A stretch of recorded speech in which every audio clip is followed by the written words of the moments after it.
আদায় করার তৌফিক দান করছেন, এর জন্য শুকরিয়া তার সবাই বলি আলহামদুলিল্লাহ।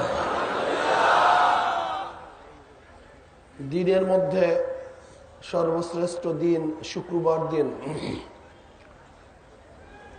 এই শুক্রবার দিনে আমরা যারা এখানে আসছি, প্রত্যেক কদমে কদমে আল্লাহ পাক রব্বুল আলামিন আমল নামায় নেকি লিখে দিয়েছেন।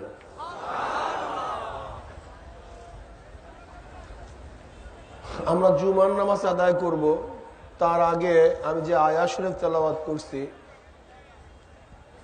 এই আয়াতের উপর একটু সামান্য আলোচনা করব, বাকি আল্লাহ পাকের ইচ্ছা। আল্লাহ পাক কালামে পাকের মধ্যে ফরমান, আল্লাযীনা জাহাদু ফীনা লানাহদিয়ান্নাহুম সুবুলানা, যারা চেষ্টা করবে, সাধনা করবে আমাকে পাওয়ার জন্য, আমাকে পাওয়ার আমি বহুত পথ তাদের জন্য খুলে দেব। সাবিলের বহু বচন সুবুল, জাহাদ, জুহুদ, জিহাদ, জিমের উপরে জবর, জের, পেশ উভয় দিয়ে পড়তে পারে। জাহদুন, জুহদুন, জিহাদুন অর্থ তাকাত, মুশাক্কাত, কষ্ট করা, সাধনা করা, শক্তি, বোঝা বহন করা, সর্বোচ্চ ত্যাগ করা। আল্লাযীনা জাহাদু ফীনা লানাহদিয়ান্নাহুম সুবুলানা, যারা আমাকে পাওয়ার জন্য সর্বোচ্চ চেষ্টা করবে, সাধনা করবে, ত্যাগ করবে। তাহলে প্রথম হলো সাধনা করা। সাধনা ছাড়া আল্লাহকে পাওয়া যাবে না। চেষ্টা ছাড়া আল্লাহর নৈকট্য লাভ করা যায় না। কেন শুধু আল্লাহর নৈকট্য? চেষ্টা ছাড়া দুনিয়াও অর্জন করা যায় না। একজন কৃষক যদি কৃষি কাজে চেষ্টা না করে ভালো ফসল অর্জন করতে পারে না। একজন ছাত্র যদি রেজাল্ট করার পিছনে, ভালো রেজাল্ট করার পিছনে চেষ্টা না করে ভালো রেজাল্ট করতে পারে না। যে কোনো দুনিয়ার কাজ আঞ্জাম দিতে গেলে পিছনে সাধনা করতে হয়, চেষ্টা করতে হয়। চেষ্টা ছাড়া হয় না। যে ব্যক্তি যেই কাজের মধ্যে সর্বোচ্চ চেষ্টা করে সে ব্যক্তি ওই কাজ অর্জন করতে পারে। ত্যাগ ছাড়া কোনো জিনিসই হয় না। যেমন মা আমাকে জন্ম দেওয়ার জন্য যদি ত্যাগ না করতেন তাহলে আমি দুনিয়ার মুখ দেখতে পারতাম না। একটা বীজ অঙ্কুরকে উঠাবার জন্য নিজের জিন্দিগি যদি বিসর্জন না দিত, সেখান থেকে অঙ্কুর কোনোদিন উঠতো না। উঠতো নাকি? দেখছেন? হ্যাঁ, দেখেন একটা বীজ যখন নিজেকে মিটায়া দেয় তার থেকে অঙ্কুর ওঠে।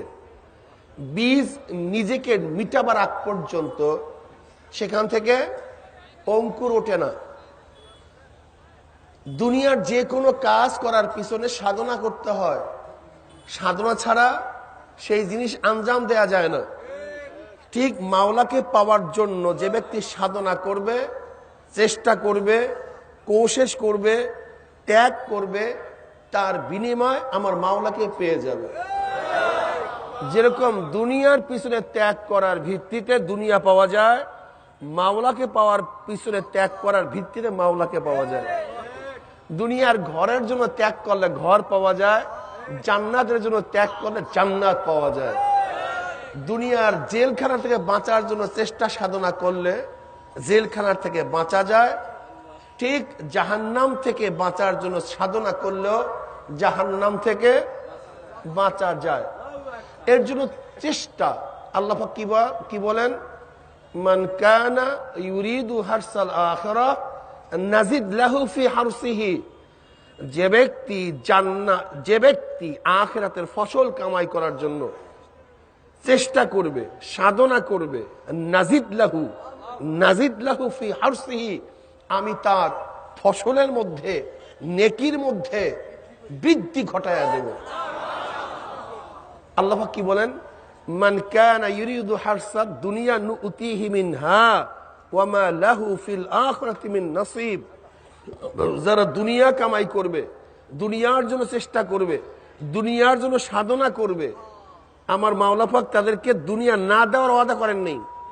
নুতিহি মিনহা, আল্লাহ পাক দুনিয়ার থেকেও তাদেরকে দিয়া দিবেন, না দেওয়ার কথা বলেন নাই, দেওয়ার কথা বলছেন। কিন্তু ওয়ামা লাহু ফিল আখিরাতি মিন নসিব, কিন্তু কিয়ামতে আখিরাতে কিচ্ছু পাবে না, কিচ্ছু না। এ আমার মুসল্লি বাবারা, যারা এখানে আসছেন, যারা এখানে শুইছেন, যারা আজকে বাড়ি ঘরের আরামকে বাদ দিয়া এই মাঠে ময়দানে চেষ্টা সাধনার জন্য আসছেন, কেন আসছেন? কাকে পাওয়ার জন্য? হ্যাঁ, একমাত্র আল্লাহকে পাওয়ার জন্য। এখানে কম্বল নেওয়ার জন্য আসি নাই, গোয়াম পাওয়ার জন্য আসি। সাধনা, সাধনার প্রয়োজন আছে কি নেই? আমরা সাধনা করবো না ইনশাআল্লাহ। দেখেন, সমস্ত নবীরা সবচেয়ে বড় সাধক ছিলেন, সমস্ত নবীরা সবচেয়ে বড় সাধক ছিলেন। নবীদের চেয়ে ত্যাগ বেশি কেউ করে নেই। এর মধ্যে সবচেয়ে বড় জাহেদুদ দুনিয়া ছিল হযরত ঈসা আলাইহিস সালাতু ওয়াস সালাম। ঈসা আলাইহিস সালাতু ওয়াস সালাম সমস্ত নবীদের মধ্যে সবচেয়ে বড় সাধক ছিলেন। কেমন সাধক? দুনিয়ার কিছুই তিনি গ্রহণ করেন নাই, কিছু না। ঈসা আলাইহিস সালাতু ওয়াস সালাম একদিন একটা ইট মাথায় নিয়ে শুয়েছিলেন। ইট, শয়তান বলছে ঈসা দুনিয়াদার হয়ে গেছে, অথচ ব্যবহার করছি কি এর জন্য? শয়তান কি বলতেছে? ঈসা দুনিয়াদার হয়ে গেছে। যদি ঈসা আলাইহিস সালাতু ওয়াস সালাম একটা ইট ব্যবহার করার কারণে শয়তান বলে দুনিয়াদার হয়ে গেছে, তাহলে আমাদের অবস্থা কি? কথা বলেন তো। অবস্থা খুব খারাপ, খুবই খারাপ। এই কথা বলার সাথে সাথে ঈসা আলাইহিস সালাতু ওয়াস সালাম মাথার নিচের থেকে ইটটা ফালাইয়া দিস, নে তোর দুনিয়া, ইটও ব্যবহার করব না। এগুলো ঈসা আলাইহিস সালাতু ওয়াস সালাম অবস্থা। একদিন বন্যা চলতেছে, ঝড় বৃষ্টি চলতেছে। ঈসা আলাইহিস সালাতু ওয়াস সালাম দেখে একটা তাঁবু, দৌড়ে তাঁবুর মধ্যে গেছেন, গিয়া দেখেন সেখানে একজন মহিলা, যুবতী মহিলা। তাই মহিলার কাছে থাকবে কিভাবে? বের হয়ে আসছে, ঢুকছে এক পাহাড়ের গুহার মধ্যে, গিয়া দেখে সেখানে একটা বাঘ। এখন বাঘের পিঠের মধ্যে হাত দিয়ে ঈসা আলাইহিস সালাতু ওয়াস সালাম বলতেছে, হে মাওলা, তুমি দুনিয়ার সবার জন্যই কোনো না কোনো আশ্রয়স্থল রাখছো, কিন্তু তোমার বান্দা ঈসার জন্য কোনো আশ্রয়স্থল রাখো নাই, কোন জায়গায় তোমার বান্দার জন্য নেই। আল্লাহ পাক রব্বুল আলামিন বললেন, ঈসা রে শোন, তোর এই ত্যাগের কারণে, তোর এই ত্যাগের বিনিময় কিয়ামতের ময়দানে জান্নাতের মধ্যে আমার নিজের হাতে বানানো 100 হুরের সাথে তোকে বিবাহ বন্ধনে আবদ্ধ করব, এবং তার অলিমার দায়িত্ব আমি নিজে পালন করব। সে অলিমা 4000 বছর পর্যন্ত চলতে থাকবে। কত হাজার বছর পর্যন্ত? 4000 বছর পর্যন্ত। এক একটা দিনের লম্বা হবে কত? এক একটা দিনের, দুনিয়ার যে বয়স, দুনিয়ার যে বয়স, এই বয়স পরিমাণ এক একটা দিন লম্বা হবে। এরকম 1000 মানে এরকম 4000 বছরের, 4000 বছর, 360 দিনে 1 বছর। তা 360 দিনে 1 বছর যদি হয়, এক একটা দিন লম্বা হবে দুনিয়ার সমতুল্য। এখন মনে করেন দুনিয়ার সমতুল্য যদি একদিন হয়, আর এরকম দিনের যদি 360 দিনে 1 বছর হয়, এরকম যদি 4000 বছর হয়, তাহলে লম্বা কত? এই পরিমাণে অলিমার সময় মেহমানদারি করাবেন কে? আল্লাহ পাক। আল্লাহ পাক রব্বুল আলামিন ফেরেশতাদেরকে বলবেন, আজকে এই অলিমার দাওয়াতে তারা উপস্থিত হবে যারা দুনিয়ার মধ্যে ত্যাগী ছিল। ত্যাগী, ত্যাগীরা কোথায়? যারা জাহেদ ছিল, মুজাহিদ ছিল, যারা সর্বোচ্চ ত্যাগ করছে, আজকে ঈসার অলিমার মধ্যে তারা অংশগ্রহণ করবে, আমি মাওলায় নিজে মেহমানদারি করাবো এবং অলিমার ব্যবস্থা করব। বুঝেন কি অবস্থা। ত্যাগ সবচেয়ে দামি। হযরত মূসা আলাইহিস সালাতু ওয়াস সালাম ত্যাগ করছেন। নবী ইব্রাহিম আলাইহিস সালাতু ওয়াস সালাম মাওলাকে পাওয়ার জন্য আগুনে নিজেকে ঝাঁপ দেওয়ার মতো ত্যাগ করছেন। ইউসুফ নবী আলাইহিস সালাতু ওয়াস সালাম ত্যাগ করছেন। ইউনুস নবী আলাইহিস সালাতু ওয়াস সালাম ত্যাগ করছেন। আইয়ুব নবী আলাইহিস সালাতু ওয়াস সালাম ত্যাগ করছেন। কেমন ত্যাগ? 18 বছর পর্যন্ত অসুস্থ, 1-2 দিন না। অসুস্থ হইল কেন? আইয়ুব নবী আলাইহিস সালাতু ওয়াস সালাম ধনী ছিলেন, অনেক বড় ধনী। হাজার হাজার উট ছিল, হাজার হাজার ভেড়া, বকরি, দুম্বা। বাদশা ছিলেন, টাকা পয়সার কোনো অভাব ছিল না, এত বড় ধনী ছিলেন। হঠাৎ ফেরেশতা বলতেছে, কোন কোন রওয়ায়াতে শয়তান আল্লাহকে বলতেছে, আল্লাহ হে, তোমার আইয়ুব ধনী, টাকা পয়সা এবং ক্ষমতার কারণে তোমাকে ভুলে গেছে, তোমাকে ভুলে গেছে। আল্লাহ বলছেন, না, আমার আইয়ুব আমাকে এক মুহূর্তের জন্য ভুলতে পারে না। এক মুহূর্তের জন্য। কি বুঝলেন? যারা আল্লাহর পাগল তারা ধনী অবস্থায় আল্লাহকে স্মরণ করে, গরিব অবস্থায়ও আল্লাহকে স্মরণ করে, সুখী অবস্থায় আল্লাহকে স্মরণ করে, দুঃখী অবস্থায়ও আল্লাহকেই স্মরণ করে। পরীক্ষা, হ্যাঁ পরীক্ষা করো। এই আইয়ুব নবী আলাইহিস সালাতু ওয়াস সালামের পরীক্ষা শুরু হয়ে গেছে। কেমন পরীক্ষা? অসুস্থ, রোগ। কেমন রোগ? যে পাড়ার এলাকার লোক তাকে পাড়ার থেকে এলাকা থেকে বের করে দিছে। শুধু আছে তার স্ত্রী, আর কেউ নেই। কোথায় তার ধনট্য, কোথায় লোকজন, কোথায় নৌকর, কোথায় প্রজাবিন্দু, কেউ নেই, সব বাদ। একা একা আছেন, স্ত্রী শুধু আছে। জিবরিল আলাইহিস সালাতু ওয়াস সালাম আসছে, আইসা সালাম দিস। আইয়ুব নবী আলাইহিস সালাতু ওয়াস সালাম সাথে সাথে সালাম নিলেন না, অথচ সাথে সাথে তো সালাম নেওয়া উচিত, কিন্তু আইয়ুব নবী আলাইহিস সালাতু ওয়াস সালাম সাথে সাথে সালাম নিলেন না। কিছুক্ষণ পরে সালাম নিলেন। জিবরিল আলাইহিস সালাতু ওয়াস সালাম বললেন, নবী আইয়ুব, আপনি দেরিতে সালাম দিলেন কেন? জবাবটা কি ছিল? আইয়ুব নবী আলাইহিস সালাতু ওয়াস সালাম বললেন, দেখো ভাই জিবরাইল, আল্লাহ পাক রব্বুল আলামিন কিছু মেহমান পাঠাইছে আমার জিহ্বার উপরে, মানে পোকা। কিছু পোকা পাঠাইছে যারা আমার রক্ত খেয়ে বাঁচে। ওই পোকাগুলি আমার জিহ্বার উপরে খাইতেছিল। আমি যদি সালামের জবাব নেই, আমার জিহ্বার মধ্যে নাড়া লাগবে, তাহলে পোকাগুলি পড়ে যাবে, তাদের খানায় ডিস্টার্ব হবে। যেহেতু আল্লাহর মেহমান, আমার জিহ্বার রক্ত খেয়ে তারা বাঁচতেছে, এর জন্য আমি তৎকালীন সালামের জবাব নেই। তাদের খানা শেষ হয়েছে, তারপর আমি সালামের জবাব নিছি। চিন্তা করা যায়? রেজায় কাজা ওয়াজিব, রেজায় কাজা ওয়াজিব। যখন যেই অবস্থা আমার মাওলায় রাখুক না কেন, যখন যেই অবস্থায় যেই হালাতে আমার মাওলায় রাখবে, আলহামদুলিল্লাহ।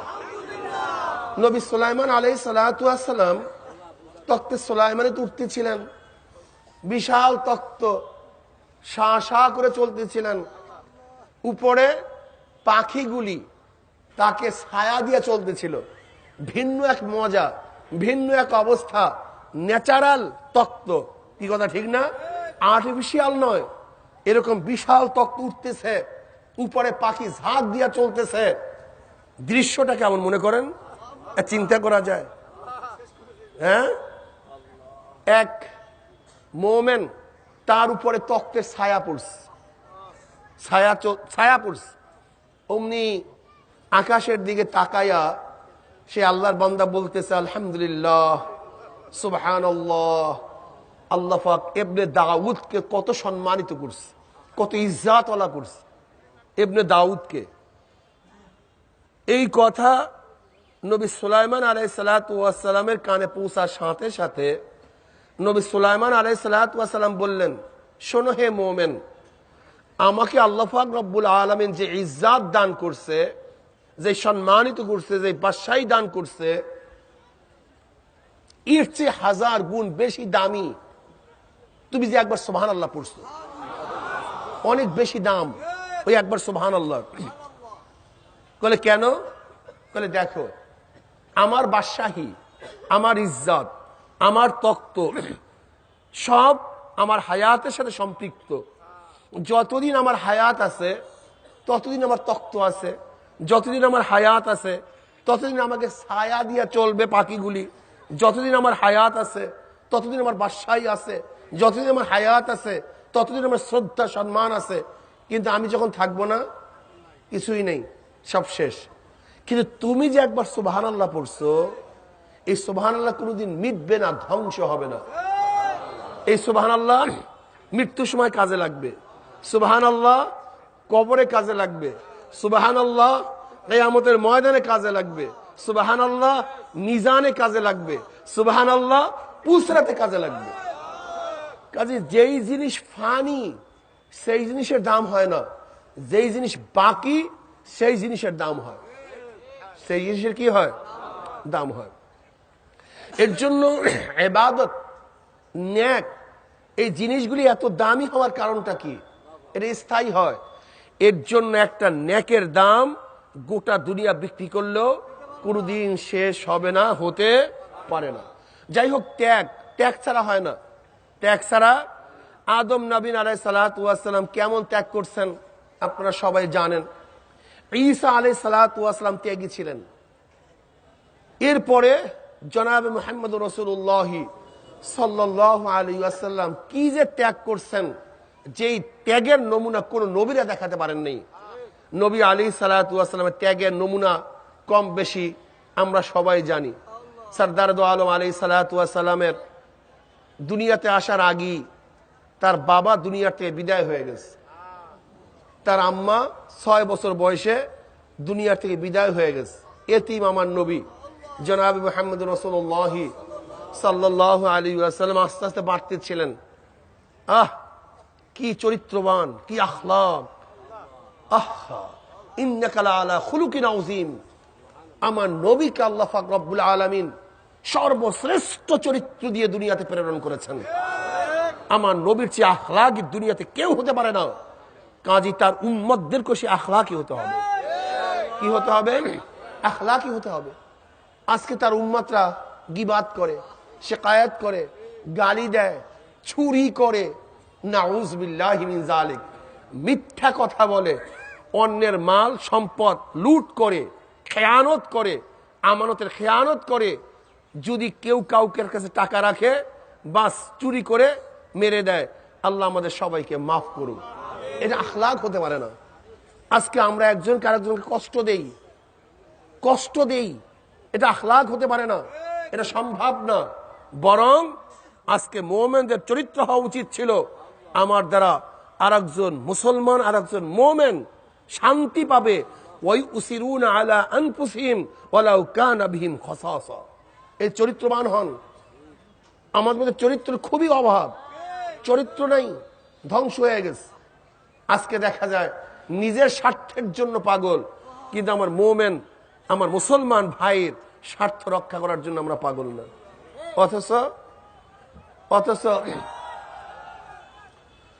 অথচ কি দেখছি, এক যুদ্ধের ময়দানে এক সাহাবী ডাক দেয়, পানি, আমাকে পানি দাও। তার আপন চাচাতো ভাই তার কাছে পানি নিয়ে গেছে, পানি পান করবে। হঠাৎ আর এক জায়গার থেকে শব্দ আসছে, পানি, আমাকে পানি দাও।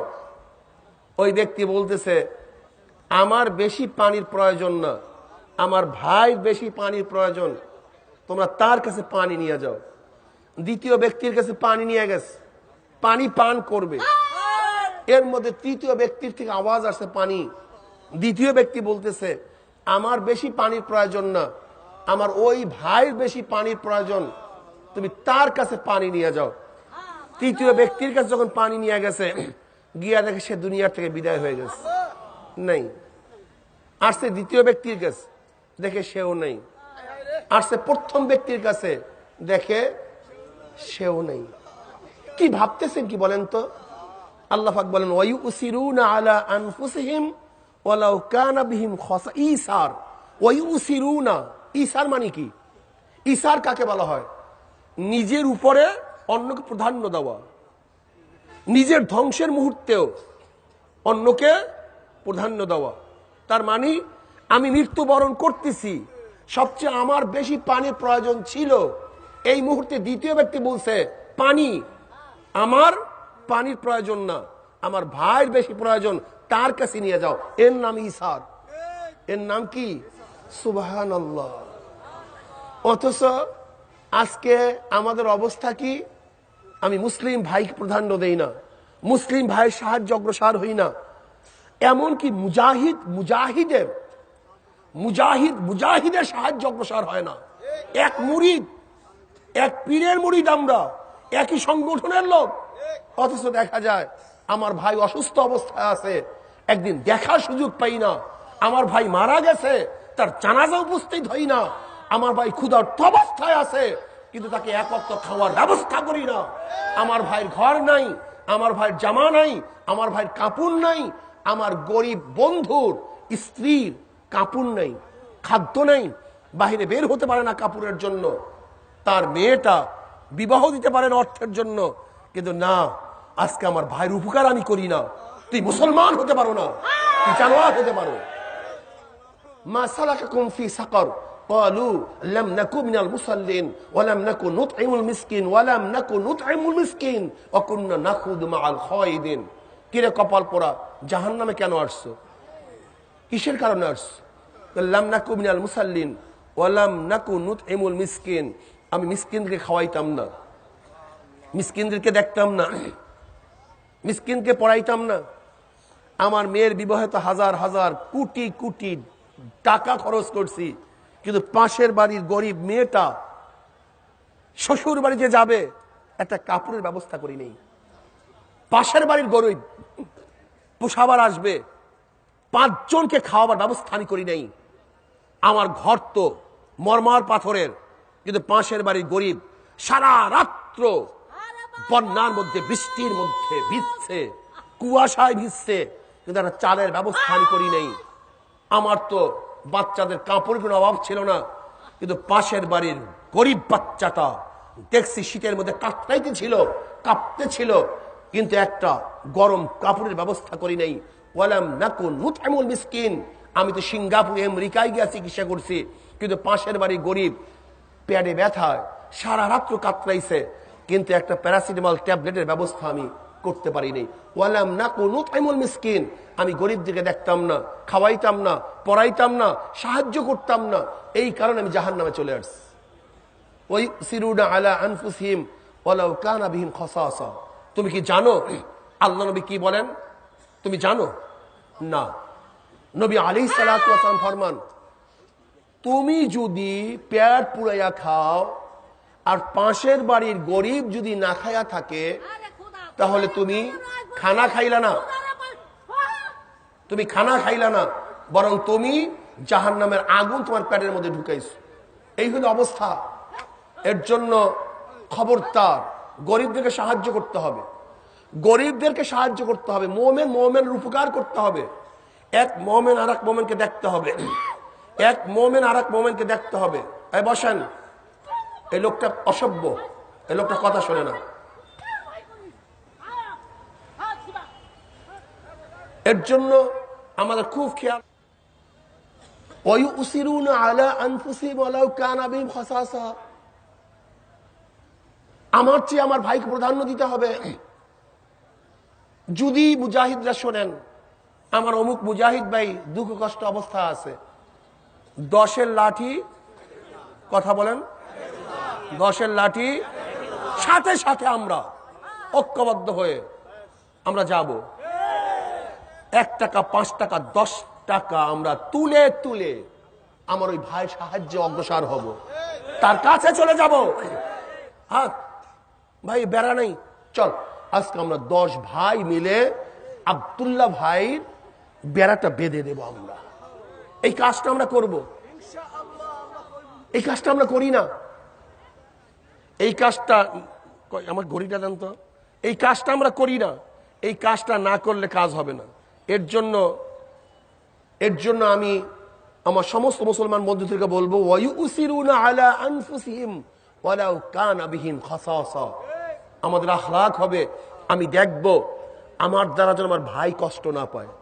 হ্যাঁ, আমার আচার দ্বারা, আমার আচরণের দ্বারা, আমার কথার দ্বারা, আমার হাতের দ্বারা, আমার পায়ের দ্বারা, আমার অঙ্গ প্রত্যঙ্গর দ্বারা আমার কোনো ভাই যেন কষ্ট না পায়। সবাইকে যেন আমি একটু শান্তি দিতে পারি। আমার আখলাকের মাধ্যমে আমি বিজয় অর্জন করব। চরমনায় মুজাহিদ আখলাকি হও, চরিত্রবান হও। বৃক্ষ তোর নাম কি, ফলে পরিচয়। আজকে চরমনায় মুরিদ, তাদের মধ্যে আখলাকের ত্রুটি হয়, কি বলবে? চরমনায় মুরিদটা খারাপ। তোমার কারণে এই গোটা, এই এজাম, এই গোটা বিশাল এক জনগোষ্ঠী দুর্নামগ্রস্ত হবে তোমার কারণে। শায়েখ রহমাতুল্লাহ আলাইহি রুহের মধ্যে কষ্ট বুঝবে তোমার কারণে। দাদা রহমাতুল্লাহ আলাইহি রুহের মধ্যে কষ্ট বুঝবে তোমার কারণে। কারণ ইব্রাহিম সাহেব রহমাতুল্লাহ আলাইহি, রশিদ আহমদ গঙ্গুই রহমাতুল্লাহ আলাইহি, এই সিলসিলার যত বুজুর্গানি দিন আজকে চলে গেছেন, তারা কষ্ট পাবেন। চরমনায় মুরিদ খারাপ না, চরমনায় মুরিদ খারাপ হতে পারে না, বরং চরমনায় মুরিদ তো ভালো, খারাপ লোক চরমনায় মুরিদ সাজছে। দেওবন্দে এক ছাত্র চুরি করছে জুতা। এখন মানুষ বলতেছে, দেখছো ছাত্ররা জুতা চোর। তখন কাসেম নানজির জবাব দিয়েছিলেন, ছাত্র কোনোদিন জুতা চুরি করতে পারে না, বরং জুতা চোর ছাত্র সাজছে। জুতা চোর ছাত্র সাজছে, ছাত্র কোনোদিন জুতা চুরি করতে পারে না। চরমনায় মুজাহিদ, তাদের আখলাক ঠিক থাকতে হবে, চরিত্রবান হতে হবে, নিজের উপরে ভাইকে প্রাধান্য দিতে হবে, তারা ইবাদতের মধ্যে মগ্ন থাকবে, তারা ক্ষুধার্তহী সমস্ত শক্তির মোকাবেলায় তাদের জীবনকে বিসর্জন করে দিবে। এটা চরমনায় মুজাহিদের আখলাক। চরমনায় মুজাহিদ গরু ছাগল নয় যে টাকা দিয়ে কিনতে পারবে। তুমি কি দেখো নাই এই যে নির্বাচনের সময়, এই যে নির্বাচনের সময়, হ্যাঁ, হাজারো গরিব চরমনায় মুজাহিদ যাদের ঘরের মধ্যে ভাত নাই, বিকালে পাক করবে সেই চাউল নাই, কিন্তু হাজার হাজার টাকা নিয়ে তাদের কাছে গেছে ভোট ক্রয় করার জন্য, টাকার মধ্যে লাথি মারছে, কিন্তু ইমাম বিক্রি করে নেই। চরমনায় মুজাহিদ এইটা তৈয়ার করার জন্য আমাদের শায়েখরা হাজারো চেষ্টা করছে, সাধনা করছে, আর কিচ্ছু না। এই এতটুকু। চরমনায় মুজাহিদ গরিব হতে পারে, রিক্সাওয়ালা হতে পারে, ঠেলা হতে পারে, তারা কুলি মজদুর হতে পারে, কামার হতে পারে, কিন্তু ইমান বিক্রি করে না। ইমান বিক্রি, আমি চ্যালেঞ্জ দিয়া বলতে পারি, হাজারো চরমনায় মুজাহিদ আছে, হাজারো চরমনায় মুরিদ আছে, যদি তাদের সামনে হাজার কোটি কোটি টাকা দিয়ে দেওয়া হয়, আর যদি বলা হয় ইসলামের বাহিরে একটা সিল দাও, একটা ভোট দাও, ইসলামের বাহিরে একটা সিল দাও, একটা ভোট দাও, আমি চ্যালেঞ্জ দেব, ওই কোটি কোটি টাকার মধ্যে লাথি মারবে, ইসলামের বাহিরে তারা ভোট দিবে না ইনশাআল্লাহ। এইটা চরমনায় মুজাহিদের আখলাক। বলে কেন? তাদের বিশ্বাস ভোট মানি সাক্ষী দেওয়া, ভোট মানি সমর্থন করা, ভোট মানি সাহায্য করা। যদি আল্লাহ আল্লাহ রসুলের পক্ষে কেউ নির্বাচনে অংশগ্রহণ করে, ভালো মুসল্লি অংশগ্রহণ করে, তার মোকাবেলা একটা ফাসেক ক্ষুধার্তহী আদর্শে যারা নীতিতে চলে, আদর্শবান, তাদেরকে যদি আমি সাপোর্ট করি, সাক্ষী দেই, তার ইমানের অবস্থাটা কি? হ্যাঁ, একজন ভালো মানুষ, একজন খারাপ লোক, চোর, লম্পট, গুন্ডা, মদখোর, জুয়াখোর, 2 নাম্বার 6 নাম্বার, তার সামনে মুসল্লি, দাড়িওয়ালা, টুপিওয়ালা, দিনদার, নেককার। যদি আমি বলি না, নেককার ভালো না, শয়তান ভালো, তার পক্ষে সাক্ষী দিলাম, তোমার ইমানের অবস্থা কি? শুধু কি তাই? একজন আল্লাহ আল্লাহ রসুলের আদর্শ বাস্তবায়ন করার জন্য নির্বাচন অংশগ্রহণ করেছে, আর একজন আমেরিকার আদর্শ, রাশিয়ার আদর্শ, পিকিনের আদর্শ, ওই ভারতের আদর্শ বাস্তবায়ন করার জন্য নির্বাচন অংশগ্রহণ করেছে। এখন তুমি যদি মদিনার বাহিরে ওই শয়তানদের পক্ষে ভোট দাও, তাহলে তুমি আমার নবীর সাথে কিয়ামতের ময়দানে উঠা খুবই কঠিন হয়ে যাবে। আল্লাহ নবী কি বলেন? মান তাশাব্বাহা বিকওমিন ফাহুয়া মিনহুম, যার সাথে যার মহব্বত, তার সাথে তার কিয়ামত। এর জন্য কিয়ামতের ময়দানে অনেক মুসল্লি দেখবে লক্ষ লক্ষ ব্যারেল মদের গুনাহ, লক্ষ লক্ষ জিনার গুনাহ। আল্লাহ, আমি তাহাজ্জুদ গুজার, নামাজি, কোনোদিন মদ স্পর্শ করি নাই। আল্লাহ পাক বলবেন আমি ভালো মতো জানি। কিন্তু যাদেরকে ভোট দিয়ে চুরি করার ব্যবস্থা করছো, ধর্ষণ করার ব্যবস্থা করছো, মদের পক্ষে আইন করার ব্যবস্থা করেছো, খোদাত্তহীদের পক্ষে আমার দিনের পক্ষে আজকে আইন পাশ করার ব্যবস্থা করছো তোর ভোটের কারণে। তুই ভোট না দিলে ওরা আমার বিরুদ্ধে, কোরআনের বিরুদ্ধে, ইসলামের বিরুদ্ধে আইন পাশ করতে পারতো না। কাজে যাদেরকে ভোট দিয়ে ইসলামের বিরুদ্ধে আইন পাশ করার ব্যবস্থা করছো, চুরি করার ব্যবস্থা করছো, জুলুম করার ব্যবস্থা করছো, খুন করার ব্যবস্থা করছো, সমস্ত গুনাহ তোর আমল নামে উঠায় দেয়। যা কপাল পোড়া। সহজ উদাহরণ, খেয়া দেয়। চোর গিয়া বলতেছে ভাই একটু চুরি করব, পার করে দাও। খেয়ালা বলতেছে আমি মুসল্লি মানুষ, তাহাজ্জুদ পড়ি, টুপি দেখো না মাথায়, দেখো না আমার দাড়ি। চুরি করতে চাও, যুবক মানুষ, নিয়াত করছো, তা আমার খেয়া বাজিতে পারবা না? না, আসো আমি চুরির ভাগ হব না, ভাগিদার নাই, তোমার চুরি তোমার। যেহেতু ইচ্ছা করছো আমি তো ধাক্কা দিয়ে দিই। উনি একটু নৌকায় ধাক্কা দিয়া চুরি করার ব্যবস্থা করে দিয়েছে, চুরির ভাগ উনি নেই। খেয়ালার কোনো দোষ আছে ভাই? কথা বাংলা কথা বুঝেন না? কার কারণটা কি? কেউ তো চুরির ভাগ নেই। ও এতটুকু বুঝেন, এইটা বুঝেন না? আপনারা সিল মেরে আসছেন, আপনার সিলের দ্বারা চুরি করছে, ডাকাতি করছে, খুন করছে, ধর্ষণ করছে, দেশকে বিক্রি করার ষড়যন্ত্র করছে, ইসলামের বিরুদ্ধে, কোরআনের বিরুদ্ধে আইন পাশ করার ব্যবস্থা করছো। তুমি যে ধাক্কা মাইরা দিচ্ছ, তোমার কোনো দোষ নাই না? একটা সিল মেরে আসছো, সিল মারো নাই, ধাক্কা মারছো। এর জন্য অনেক মুসল্লি কিয়ামতের ময়দানে দেখবে লক্ষ লক্ষ ব্যারেল মদের গুনাহ, জিনার গুনাহ, চুরির গুনাহ, ডাকাতির গুনাহ, খুনের গুনাহ। বলে কেন, ঘটনা কি? বলে তুই যদি সিল না মারতি এই আকাম কুকাম করতে পারতো না, এর জন্য সমস্ত গুনাহ তোর আমল নামায় লিখে দিছে। এইটা আমাদের মুমিনরা বুঝছে, মুজাহিদরা বুঝছে। এইটা বুঝার কারণে হাজারো গরিব